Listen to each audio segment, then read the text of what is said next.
Bonsoir à tous, merci de nous rejoindre dans le kiosque, votre magazine culturel. Regardons ensemble le sommaire de cette édition. Elle enflamme la Royal Factory par son énergie, son sourire et son talent d'humoriste. C'est la vie et notre invité ce soir. Samedi dernier, à quelques minutes de monter sur la scène du Prisme à Elancourt, le comte de Boudherbala nous raconte ses débuts de stand-up et sa façon bien à lui d'écrire. Du 3 au 6 mars, le théâtre de Saint-Quentin en Yvelines présente Le Misanthrope dans une version moderne et un poil provocatrice. Nicolas Gervais a rencontré Jean-François Sivadier, le metteur en scène. Notre invitée ce soir est une star au Cameroun. Elle est la première femme humoriste à avoir réussi dans son pays et elle a choisi de venir conquérir le public français. Bonsoir, c'est la vie. Bonsoir. Donc vous êtes comédienne et humoriste et avant de parler de votre spectacle que vous jouez donc actuellement à la Royal Factory à Versailles jusqu'au 22 mars. Exactement. Eh bien, j'aimerais que vous évoquiez avec nous votre parcours quand vous êtes arrivée en France, puisque vous êtes arrivée en 2007. Après donc de nombreuses expériences au Cameroun, télé, radio, vous avez écrit différents scénarios, dont un long métrage. Oui, sur la pandémie du sida. Voilà, donc bon, c'est un sujet très très sérieux. Et puis alors lorsque vous êtes arrivé, comment sont passées vos premières démarches? Est-ce que vous avez été accueilli facilement et reconnu en tant qu'artiste? Est-ce que vous avez rencontré des difficultés? Non, ça s'est pas bien passé parce que quand je suis arrivée, je suis arrivée avec tout l'engouement, avec tous mes trucs. Je suis allée au Pôle emploi. Alors j'ai dit, bon, dans mon pays, j'étais actrice, j'étais dans une chaîne télé, j'ai montré tous mes documents. On m'a dit, non, ici, ça n'a pas de valeur. Je dis, mais comment ça n'a pas de valeur? Voilà, je suis comédienne, je suis actrice. Non, ça n'a pas de valeur. Pourquoi? Parce que vos cachets ne sont pas français. Je dis, mais l'argent n'a pas de couleur. L'argent n'a pas de nationalité. Ouais. C'est quoi l'histoire de mes cachets ne sont pas français? Non, vous ne pouvez pas ici. Vous devez pouvez pas avoir le statut d'intermittente. Mais non. Voilà, j'ai dû recommencer à zéro, repayer des formations qui ne pouvaient pas être subventionnées, puiser sur mes économies pour me former. Voilà. Alors justement, parlant de formation, vous avez fait une formation pendant 3 ans oui. dans une école qui s'appelle l'école du One Man Show oui. à Paris. Comment ça s'est passé? Qu'est-ce que vous avez appris dans cette école? Et là, j'ai écrit mon spectacle pendant 3 ans.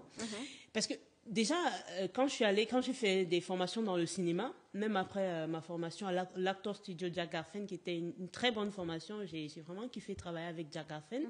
On m'a dit, enfin, j'allais partout dans les castings, mais les rôles, non, désolé, le profil ne correspond pas, il ne correspond pas. Je dis, bon, au lieu de m'emmerder à chaque fois, allez, le profil, il ne correspond pas, je vais faire mon one-man show. Du coup, je me suis inscrite à l'école. Et voilà, j'ai écrit mes sketchs, j'ai écrit les premiers sketchs. Le truc, c'est que notre humour, la façon dont nous parlons, c'est pas pareil que la façon... Justement, est-ce que vous avez dû adapter vos sketchs, votre façon d'écrire à l'humour français, avec il y a des codes peut-être différents de ceux que vous connaissiez? Ouais. Exactement, il y a plein de codes différents, il y a même des expressions différentes. Comme quoi, par exemple? Par exemple, chez nous, quand on veut dire ne remets pas à demain ce que tu peux faire tout de suite, on te dit on ne garde pas le deuil de l'enfant. Et ici, quand tu dis on ne garde pas le deuil de l'enfant, ça fait pas rire. Donc il y a des trucs que je disais des trucs et ça choquait. Donc je n'avais pas l'intention de choquer des gens. Je disais non, je veux pas, c'est pas...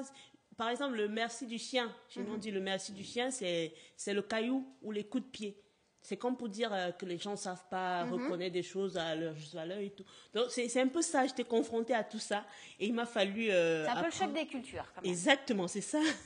Et alors, vous avez fait des rencontres quand quelqu'un vous a un peu guidé dans tout ça? Alors, quand j'ai terminé ma formation à l'école du One Man Show, j'ai fait la rencontre de René Marc Gudge, qui s'occupe de la scène ouverte, autant pour moi, Candidator à Paris. Je suis allée jouer là-bas une fois, j'ai ramené un sketch qui parlait de mon cul. Ah bah voilà. Parce que j'en avais marre, on n'arrêtait pas de me dire, ouais, comment, de dos, on n'arrête pas de me draguer. Quand je me retournais, pardon, excusez-moi. C'est vrai. Du coup, j'ai écrit un sketch sur mon cul et je suis allée jouer à la scène ouverte. Il a tellement rigolé, il a trouvé que c'était osé. Il a dit, ben écoute, reviens avec un autre sketch. Et vous avez travaillé ensemble? Et oui, on a commencé à travailler ensemble. Même tout ce que j'ai fait, j'avais écrit à l'école, on a réécrit. Parce qu'il y a des endroits que les gens ne comprenaient pas bien. Pas parce que c'était pas drôle, parce que les phrases n'étaient pas bien tournées par rapport à ma façon de parler. D'accord. Alors, votre spectacle, donc c'est un one-man show. Oui. One-woman show. Un one-woman show, pardon, et vous avez raison de le préciser. Vous êtes une femme, effectivement. Donc, C'est la vie vous colonise parce que chacun son tour. C'est ça. C'est le nom de votre One Woman Show. Exactement. Ça parle de quoi? Ça parle de moi, ça parle de tout le monde, de l'Afrique de la France avec mon regard d'africaine, de la politique, du choc des cultures. Ça parle des nounous, de comment est-ce que vous éduquez vos enfants. Et parce que chez nous, par exemple, on ne prend pas le temps pour expliquer quelque chose à un enfant. On n'a pas le temps à perdre. C'est ça.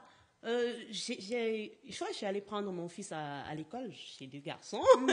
Et alors, la maman d'un copain à mon fils, il attendait que son enfant finisse, elle attendait autant pour moi que son enfant finisse de sauter dans une flaque d'eau.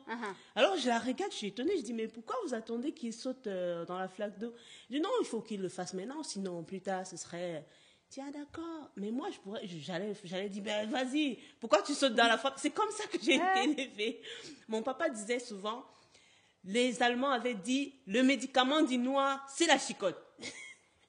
Bon, voilà, tout était dit alors là. Tout était dit. Donc c'est un peu ça que j'essaye de faire comprendre dans mon spectacle. C'est cette comparaison entre les cultures, les attitudes différentes. Mais écoutez, moi je vous propose c'est qu'on regarde un extrait de votre spectacle. D'accord. L'homme, c'est la vie. Il y a un bon public. Je suis en France depuis 5 ans. J'ai déjà connu 2 présidents. Ils disent toujours qu'il y a la démocratie en Afrique, mais moi j'ai le même président depuis que je suis né. C'est comme si vous saviez toujours le général de Gaulle. Au moins, le bon côté des choses chez moi, c'est que ça simplifie les cours d'histoire à l'école. Depuis mon enfance, c'est toujours la même histoire. Et c'est normal. Parce que mon président, il adore son palais. Depuis qu'il y est, il n'en bouge pas. Sauf en période d'élection. Il va dans la ville la plus proche, il fait son petit meeting, 2 ou 3 courses, il monte dans la voiture. Salut la fou, comme une princesse. Il ne connaît même pas la route qui mène dans mon village. Bon, en même temps, ça peut se comprendre, pour aller dans mon village, il n'y a pas de route. Alors voilà, donc c'est une comparaison, une sorte de comparaison. Est-ce que vous faites appel à vos propres références, vos propres expériences, ou tout est un peu inventé? Non, c'est pas inventé. J'ai remarqué quand je suis arrivée ici j'ai eu l'impression que les gens que le président avait des comptes à rendre aux gens. C'est bien. C'est le cas. Oui, c'est le cas. Et c'est bien parce que on va pas dire, déjà, le président, le président, ici on dit François Hollande, on dit Flamby, machin, et ça passe à la télé. C'est pas possible. C'est même pas envisageable. Moi, je travaillais à la télé où je travaillais, de temps en temps, je faisais la revue de presse, j'avais une émission sur la revue de presse d'une façon comique. Et un jour, j'ai parlé du ministre de la communication et d'un autre ministre, le PDG m'a appelé. Il a dit, Sylvie, t'es assise ou t'es debout? Je dis, je suis debout. Assieds-toi, prends un stylo, tu écris. Il m'a cité 3 noms. Ne prononce plus jamais ces noms. Tu veux qu'on ferme ma chaîne ou quoi? Donc c'est un truc comme ça. Ici, même les guignols à la télé, ils parlent des politiques, ils parlent du président. Ah, attendez, venez. Donc c'est tout ça que je mets en situation dans mon spectacle. Et avec humour. Avec humour, beaucoup d'humour. Beaucoup d'humour, parce qu'on rit beaucoup. Et le public, vous l'avez conquis, le public. Moi, je vous ai vu le 31 décembre, et c'était à Paris, puisque vous avez joué dans le cadre du Big Show, donc c'est un plateau avec plusieurs humoristes. Et ce soir-là, vous avez remporté le prix du public. Et c'est pas le seul, puisque vous avez aussi remporté le prix du public du Festival des Blancs Manteaux. Oui, pour 30 ans. Pour les 40 ans, je crois. 40 ans des Blancs Manteaux. 40 ans, vous avez été sélectionné au Festival de Rocancourt. Bon, vous étiez un peu malade le soir. Ce soir. Donc, vous n'avez pas mené jusqu'au bout, je dirais, cette sélection. Mais voilà, donc le public est vraiment là, le public vous apprécie. Et parlons du public, justement, puisque vous êtes à Versailles en ce moment. Est-ce qu'il est différent du public parisien? Oui, le public de Versailles, le public de la Royal Factory, c'est un public... Qu'est-ce que ça représente pour vous d'être à la Royal Factory? C'est comme son nom l'indique, la Royal Factory, c'est royal d'être là-bas. Ouais. Je suis tellement contente parce que déjà à Versailles, une noire à Versailles, quoi. Je suis la première noire à l'affiche à Versailles. Ouais. Je me la pète un peu. Non, c'est que du bonheur. Un public d'un certain âge quand ils viennent s'amuser, ils sont là pour s'amuser, ils rigolent, ils se lâchent. À un moment donné, dans le spectacle, je fais monter des gens, on danse, je donne des cours de danse de chez moi. À la fin, je danse aussi, je dis bon, je vais danser comme les Blancs, je danse avec la musique musique de Bouville et tout. Et c'est rigolo, c'est bon enfant. Le public versaillais, c'est un super public. Bon. Super public.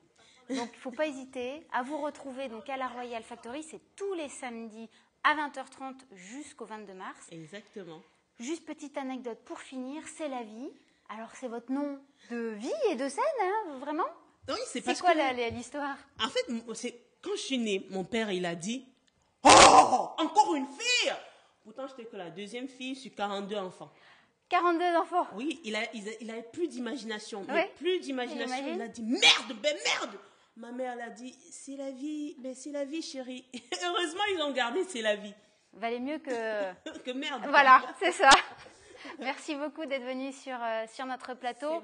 Et encore une fois, et très bon spectacle jusqu'au donc 22 mars à la Royal Factory à Versailles.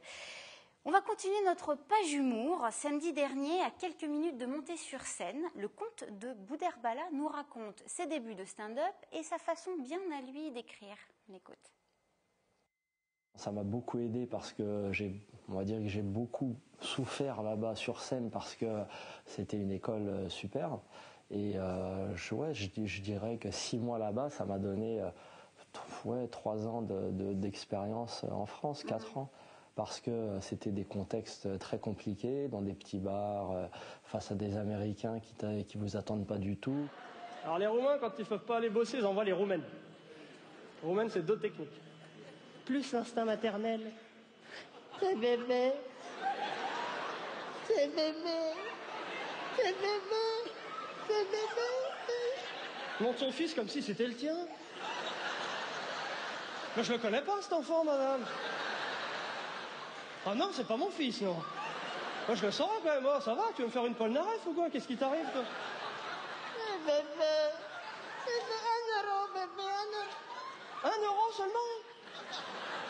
C'est pas cher pour un enfant. T'as pas des papiers à remplir, hein? S'il vous plaît, fais-moi pas argent. Mais vous avez des dents en or, madame? Quelle est votre méthode en fait d'écriture? Bon, c'est une méthode assez classique de... voilà, j'ai des idées qui viennent et je trouve des décalages. Je me dis, bah, tiens, est-ce que ça me fait rire? Et dans quel contexte je peux sortir ce sujet de ce qu'on en pense en général. Puis après, c'est des techniques un petit peu spéciales, personnelles et assez bizarres. C'est-à-dire? Sur un sketch, on peut écrire un sketch en 6 mois, comme on peut l'écrire en 5 minutes. Ça va dépendre de l'inspiration, ça va dépendre de la façon dont on a de créer aussi du texte ou de la vanne ou de la blague. C'est-à-dire que parfois, il y a des gens qui sont dans une frustration qui peuvent créer beaucoup plus facilement, ou au contraire, des gens qui sont dans un bien-être total et qui peuvent créer ces situations. Il vous faut quoi comme climat pour écrire? Non, moi, quand je suis très productif en frustration. Donc après, je ne me mets pas volontairement dans Ou inconsciemment, en tout cas, peut-être? Parfois, ouais, c'est possible. On va s'allonger bientôt.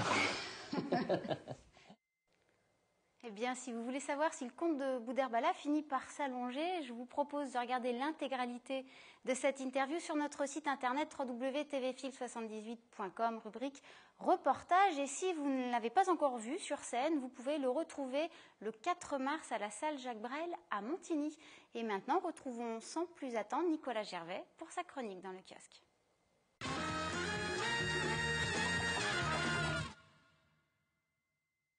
Il nous présente son misanthrope du 3 au 6 mars au théâtre de Saint-Quentin-en-Yvelines. Un misanthrope inspiré, un poil décalé, un poil rock'n'roll et au poil. Voici Jean-François Sivadier dans le kiosque.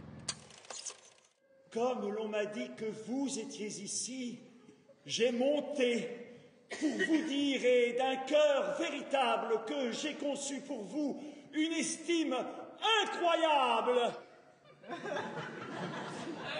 J'ai relu cette pièce il n'y a pas longtemps. J'ai trouvé qu'elle était extrêmement forte et que les idées que j'avais dessus étaient un peu des préjugés et que c'est une pièce qui était au moins aussi forte que Tartuffe et Don Juan. Elle me semblait très actuelle, intemporelle, universelle.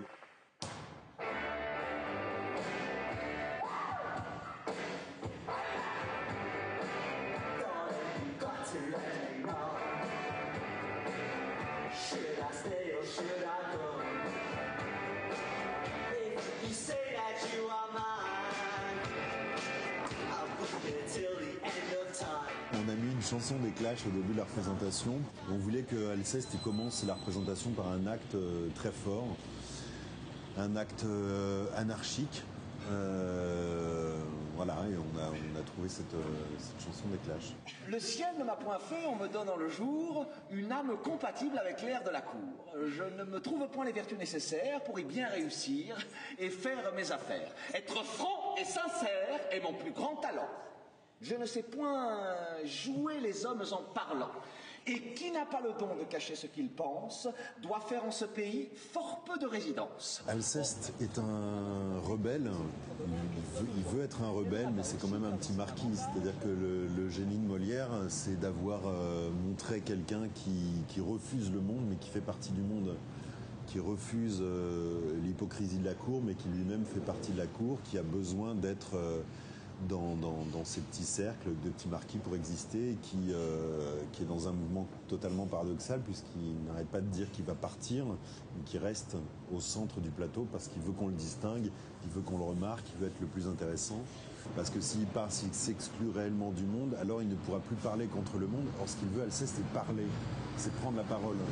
C'est rester pour dire à quel point il a décidé de partir.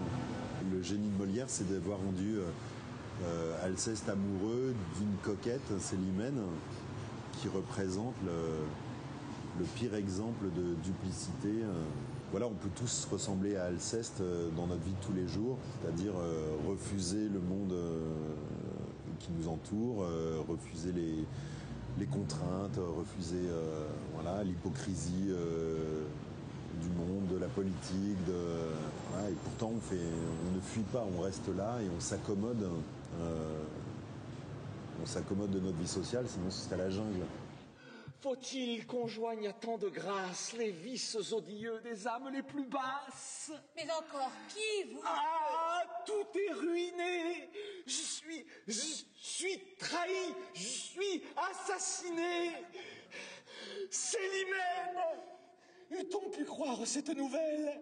Célimène me trompe et n'est qu'une infidèle. La priorité, c'est de faire en sorte que ce qu'on voit rarement, à mon avis, dans le Misanthrope, c'est deux choses. C'est d'une part qu'on a le droit d'être contre Alceste, de ne pas être d'accord avec lui. Alceste, il n'est pas un héros. On a le droit d'être d'accord et on a le droit d'être contre lui tout le temps. Parce qu'Alceste, voilà, et que Alceste et Philinte sont deux parties de nous-mêmes, de force égale. Le refus de la société ou l'accommodement au jeu social. Que vous semble d'Andraste!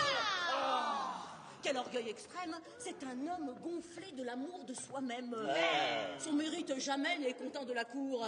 Contre elle, il fait métier de pester chaque jour. Et l'on ne donne emploi, charge, ni bénéfice qu'à tous ceux qui se croient, on ne fasse injustice. Les acteurs ont vraiment la conscience d'être regardés par un public. Et qu'évidemment, quand Alceste dit...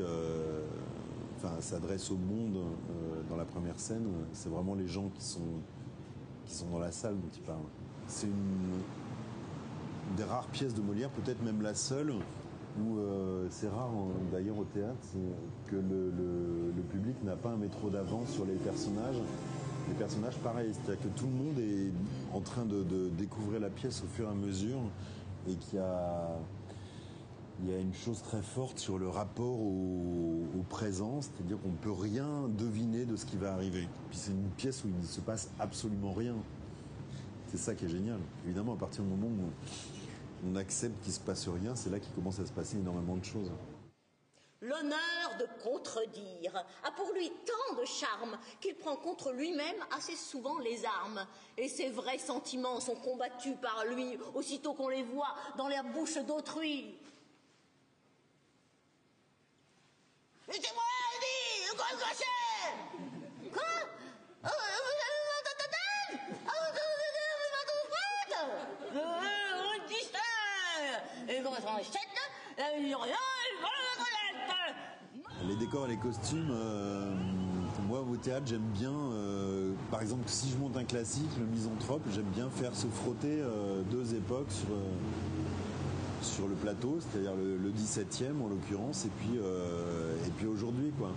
Donc il y a une rêverie sur le 17e, on s'amuse beaucoup avec l'idée de Versailles, de la représentation, de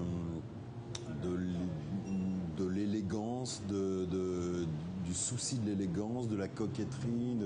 Voilà, il y a un jeu avec le 17e et puis aussi un frottement avec aujourd'hui, quoi. En bonne foi, crois-tu sans t'éblouir les yeux avoir de grands sujets de paraître joyeux? Parbleu, je ne vois pas, lorsque je m'examine, ou prendre aucun sujet d'avoir l'âme chagrine. J'ai du bien. Je suis jeune et sors d'une maison qui se peut dire noble avec quelques raisons. Et je crois, par le rang que me donne ma race, qu'il est fort peu d'emplois dont je ne sois en passe. Et voici pour le misanthrope de Jean-François Sivadier. Et maintenant, on retrouve la philanthrope de la culture. Ça ne veut rien dire, mais on retrouve Aurélia.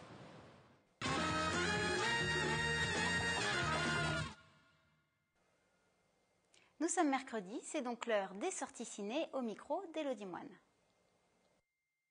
À mon avis, c'est quand même moins surprenant que le premier.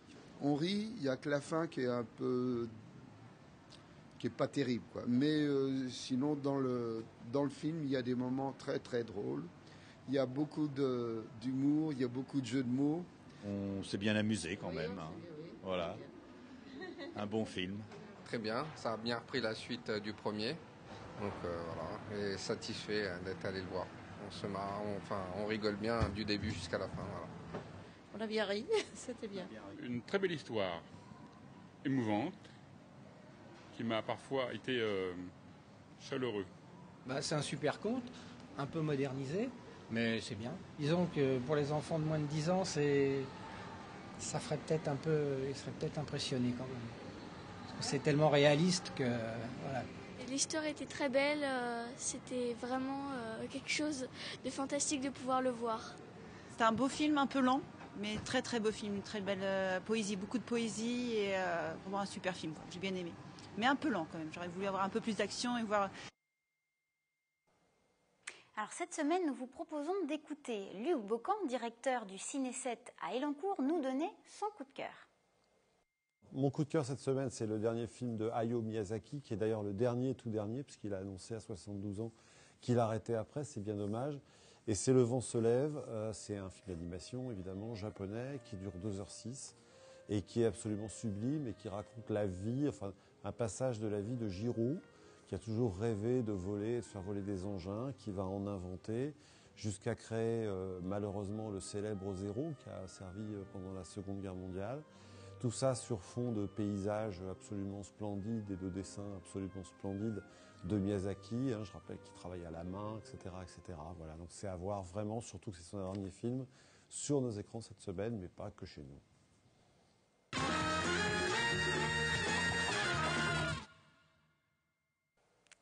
Je vous propose à présent quelques idées de sortie ces prochains jours. Alors, tout d'abord, dans le cadre de l'exposition sur les 30 ans des cultures urbaines que nous fêtons notamment sur le territoire, le musée de la ville organise une rencontre samedi à 15h avec les acteurs de la culture street d'hier et d'aujourd'hui. Loin des clichés, ils vous feront découvrir leur univers et leurs valeurs. Si vous le souhaitez, vous pouvez également assister à un concert, celui du Saint-Quentin Gospel. Ce sera samedi également à 20h30 au Scarabée à la Verrière. Notre édition est à présent terminée. Je vous remercie de nous avoir suivis sur TV Fil et je vous retrouve donc la semaine prochaine en direct à 18h30. Bonne soirée.